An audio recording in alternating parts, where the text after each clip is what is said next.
E seguindo as perguntas aqui, subindo um pouco mais, tá? Já isso afeta diretamente o alicerce que eu chamo, que é a parte computacional da cloud, da nuvem, né? Onde é o recurso hardware que tem as portas físicas lá, né? Agora subindo, né?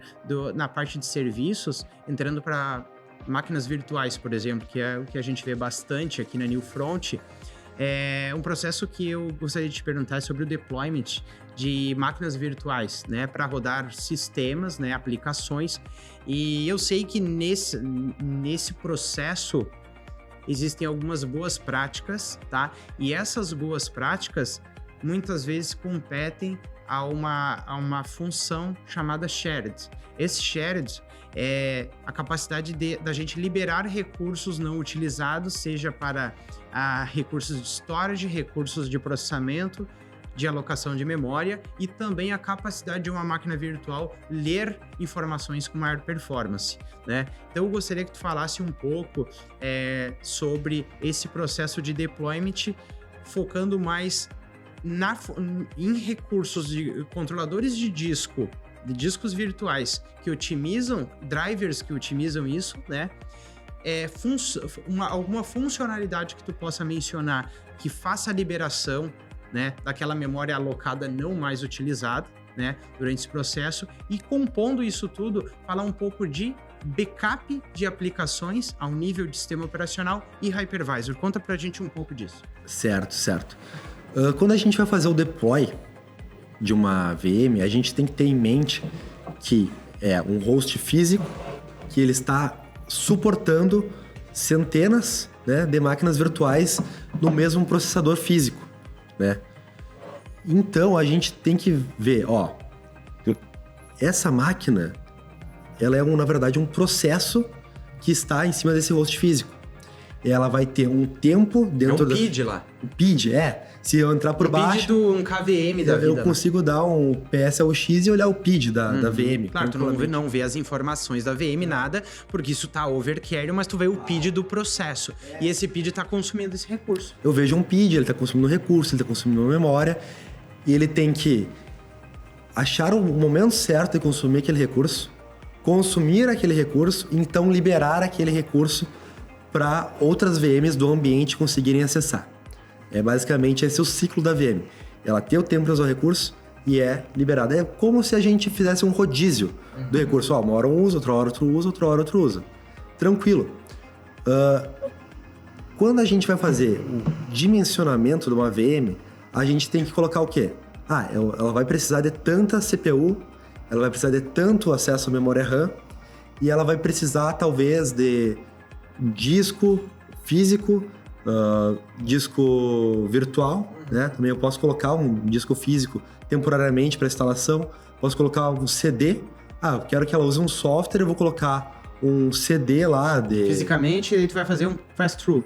Posso fazer um pass-through, mas também coloco um CD virtual. Eu quero fazer a instalação dela, além de criar a VM no PVE, no KVM, no VMware, qualquer virtualizador, eu tenho que anexar uma imagem ISO.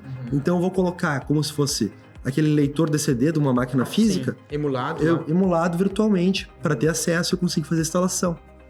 Além disso, eu também vou provavelmente, né, precisar, depende de cada virtualizador daí, colocar alguma ferramenta que vai me ajudar a fazer o processo de I/O nessa VM. O que eu digo como I/O? Toda a operação de entrada e saída, seja internet, né, conexão com a rede, ou I/O de disco. Interfaces de acesso interface mesmo. de acesso. Então faz I/O em rede e disco. Eu preciso de um driver para isso. A gente usa o VirtIO bastante, a gente usa ele. Sim, se usa bastante em Proxmox, né? Proxmox. VirtIO, aí o KVM derivado usa bastante. Exatamente. Né? E no VMware existe o VMware Tools. Né? Que seria o quê? Um conjunto completo. Conjunto completo. Ele faz toda a questão de drivers do VMware. E o VirtIO também faz os drivers pro PVE. E nesse caso, tu falando de VirtIO aí, né? Eu voltar um pouquinho ali. Tu falou dos recursos que tu aloca lá e tal, na hora de Isso é uma spec de uma máquina virtual que tu tem que saber, ó. Ela vai usar 12 GB de RAM, 4 vCPUs e 200 GB de storage. Esse recurso é um recurso provisionado, mas não é utilizado, né? Não. Ele é um provisionado que ele é alocado na hora da criação. Exato. Então eu vou dar direito da VM a usar 12 GB. Mas ele não necessariamente vai usar aquilo. Não necessariamente ela vai usar aquilo constantemente. Ela pode chegar a usar aquela quantidade de memória, pode chegar a usar aquela quantidade de disco e pode chegar a usar aquela quantia de CPU. No entanto, ela não vai estar 100% do tempo utilizando. O que o virtualizador faz?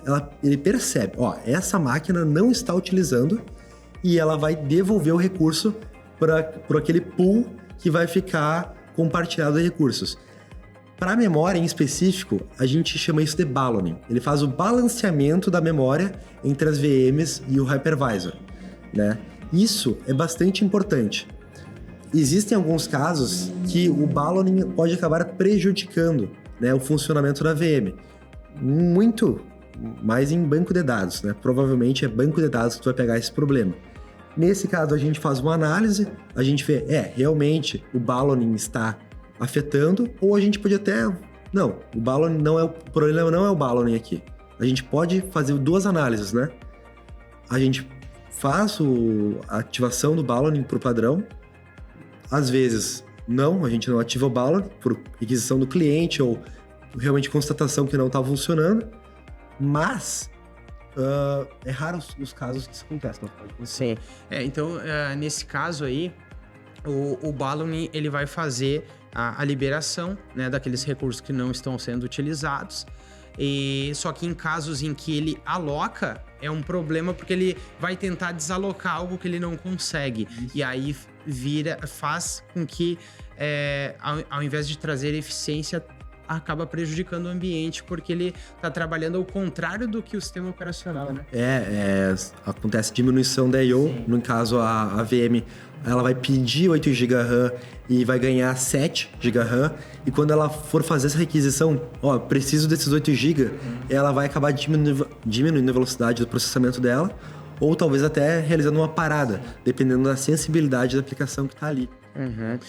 E a diferença ali, agora falando do balloning, né?